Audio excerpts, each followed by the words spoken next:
Hey everybody, it's John Block, State Representative for House District 51, right here in Alamogordo in Otero County. And today, I just wanted to make this quick video to tell you a little bit about what we got accomplished in the 2023 legislative session. And I'm a freshman, so it was my first year. So I'll tell you what happened and what we did to accomplish our goals and what we did to make sure that we stopped the radical Democrats' extremist left-wing agenda. So first of all, I carried 40 bills, co-sponsorships and sponsorships, 14 of them being a primary sponsor. Out of all those bills, 7 got passed. 2 of them are automatically in law, so 2 of them will go on the ballot as House joint resolutions. Those are to give property tax exemptions to individuals who served honorably in our nation's military, as well as expanding the disabled veteran tax credit for property taxes. This will be very good for our veterans, and I hope every one of us votes for it on the ballot. They're both going to be on the 2024 general election ballot.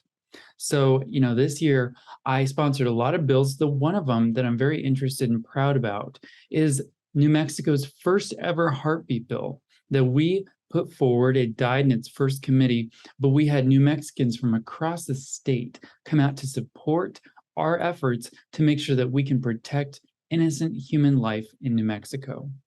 I also sponsored a constitutional carry bill to ensure that we are compliant with our Constitution, which says very clearly, shall not be infringed. A bill that I sponsored with Representative Tanya Mirabal Moya was a 25% tax cut, or rather a tax credit for small businesses, and this passed its first committee, House Commerce and Economic Development. It passed that first committee by a 10-to-1 vote, and it went on to the tax committee where it was not heard before the time ran out. So I will be bringing that back next year or the year after that, and we will continue to fight for tax cuts for our small businesses here in New Mexico and across our state that we love so much. Another bill that I sponsored was banning gender reassignment teaching in classrooms, as well as banning critical race theory. These bills are critical to ensure that we do not have indoctrination of our children in our school systems. This is something that we cannot waver on, and we need to make sure that we keep on telling people about why CRT and this gender extremism is not okay for our classrooms. A lot of these bills that I told you about, including another one, was building the wall on the southern border of New Mexico with Mexico. And so that bill died in its first committee, but we at least tried. And all these things that I'm telling you about, what I sponsored, these were campaign promises. These were things I promised you that I would do because I care about these issues. And I want to continue to build upon these promises that I've made you by actually acting upon it. I know in politics, it's really hard to trust people who say, well, I'm going to do this and don't do it. Well, I'll tell you, I fought tooth and nail this legislative session to fight for your rights, and I will continue to do that by keeping good on my promises and making sure that your values of Otero County are properly represented in our legislature.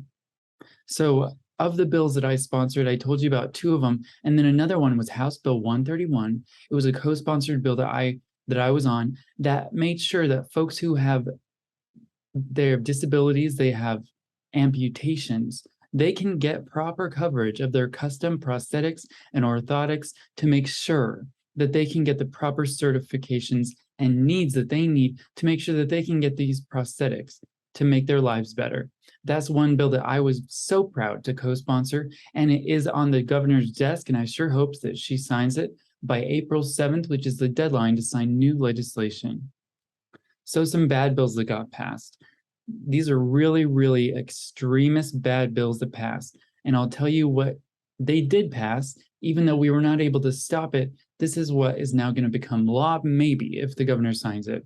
So House Bill 207, which the governor has signed, this expands the quote-unquote Human Rights Act, and that covers gender identity to force local entities to push transgenderism. And I sponsored an amendment to this bill that would ban biological males from female sports, restrooms, or locker rooms, and that unfortunately died on a party line vote, but I did fight and I did try to make sure that we would protect those individuals. Another thing that got forward was House Bill 7 that forces local government bodies to facilitate abortions and transgender treatments, and that includes in school districts. So that's something that's really going to hurt our schools because they're going to be forced to push these extreme policies. However, I have confidence in our conservative local school boards and the boards that we are going to elect in the next election to make sure that we protect these children from abortions and these extreme gender ideologies that have no place in the classroom. We should not be sexualizing children, period. Another bill that got passed was House Bill 9. This is the only anti-gun bill that they were able to pass this legislative session because we fought extremely hard to protect your rights, protect your Second Amendment, and we were very successful. But House Bill 9 is a bill, they call it the Benny Hargrove Act, using a child for political purposes to push through this extreme bill that would force us to lock up our guns. This was already signed into law, but it's so unconstitutional and it's so terrible, you can't even enforce the law. Thank God we have constitutional sheriffs who are not going to abide by this. So this bill is essentially moot because it's unconstitutional. And as the Federalist Papers say, and as our Constitution says, any law that goes against the Constitution is already null and void. So we can be very grateful that we didn't pass any more horrible bills, even though that was a really, really, really bad bill. And we still need to fight that in court and make sure that we can stop it there.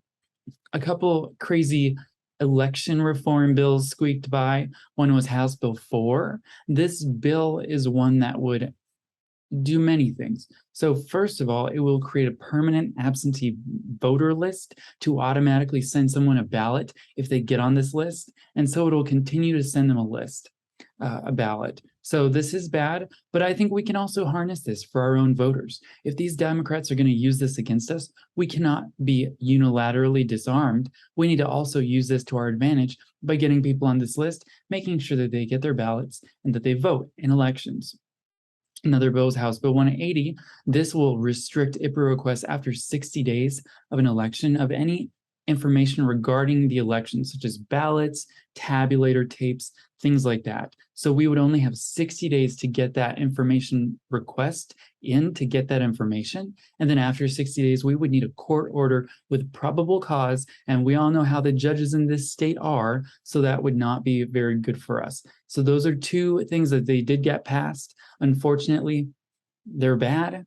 They could be worse, but they're very bad. So another one is capital outlay projects. Now, House Bill 505, which had these capital outlay projects, was mostly a good bill. There are a lot of very good things in that bill, such as in my district and districts across the state.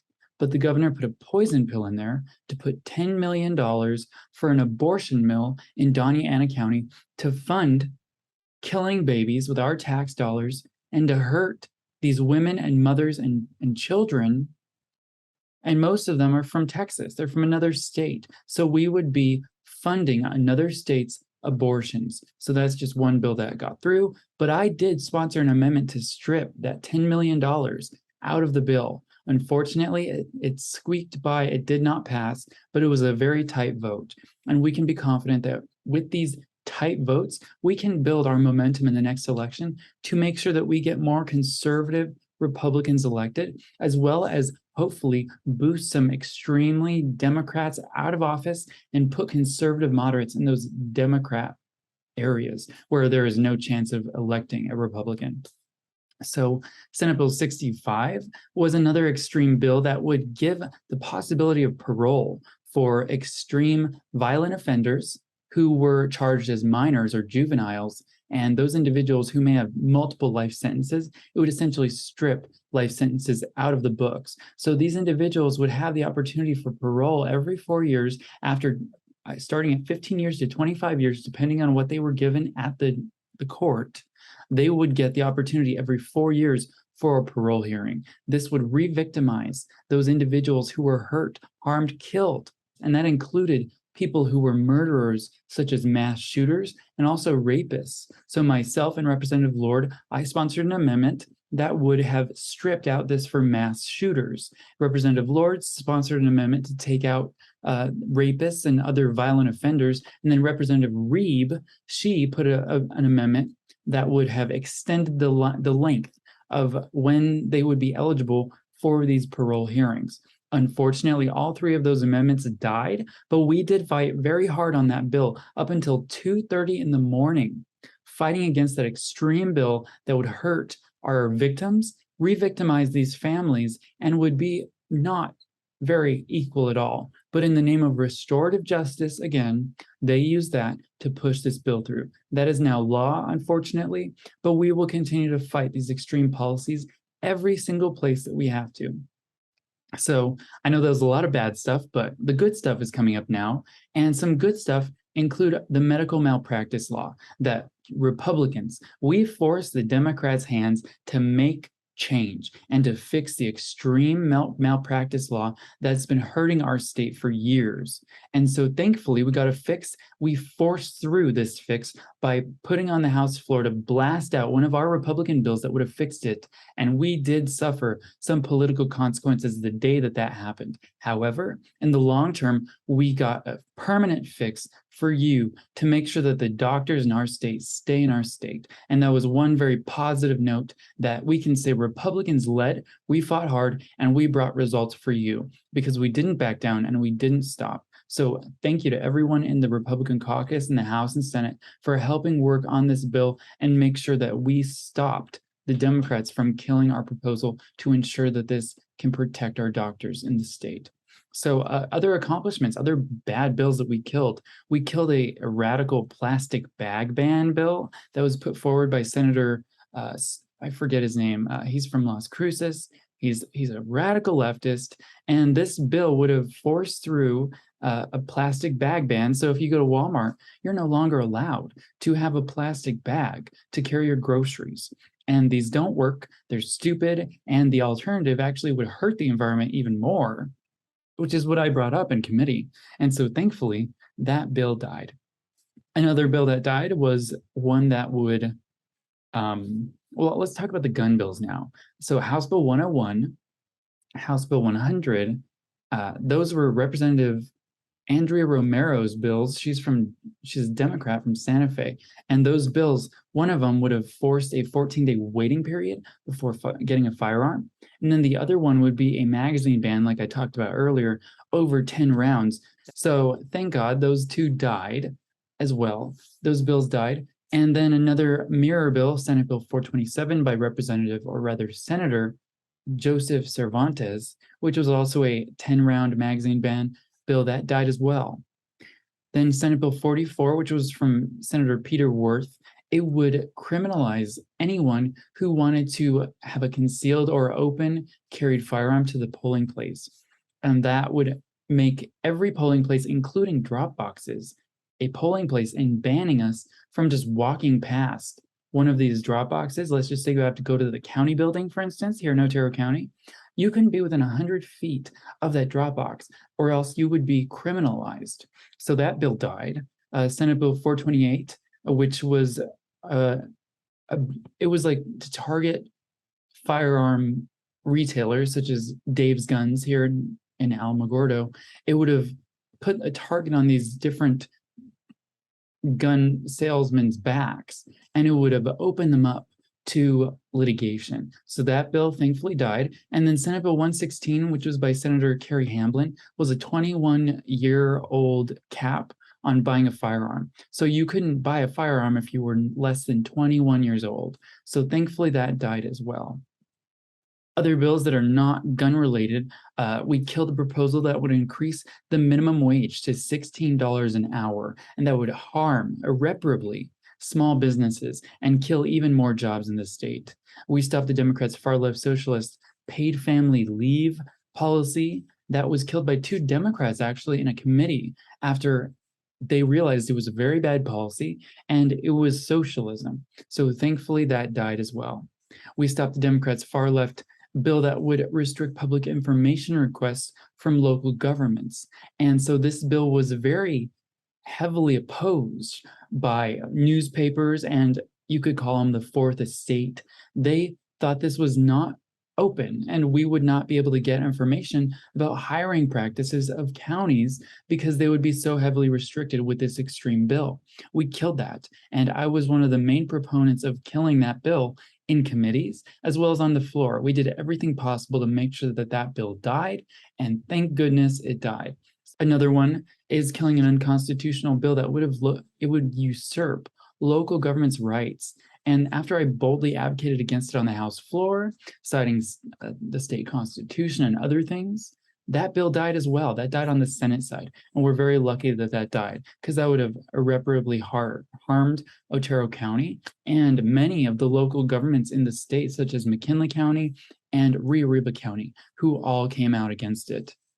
We killed a Democrat bill to force another reporting requirement for candidates with the Secretary of State. And this bill actually died with bipartisan opposition on the House floor. Democrats and Republicans, we worked hard to kill this bill in a crippling defeat for the leftists on the House floor. And that bill died. That was a bill by Representative Matthew McQueen. He's a far left progressive, you could call him, from Santa Fe County.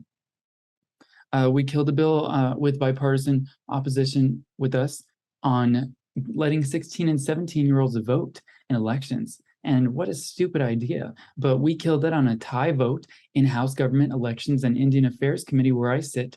And we just talked about the science and how children's brains are not developed at that age, and they should not be able to vote in our elections, because this essentially would be giving Democrats another way to coax young individuals into voting Democrat. So thank goodness we stopped that bill. It's dead. Woohoo, we did it.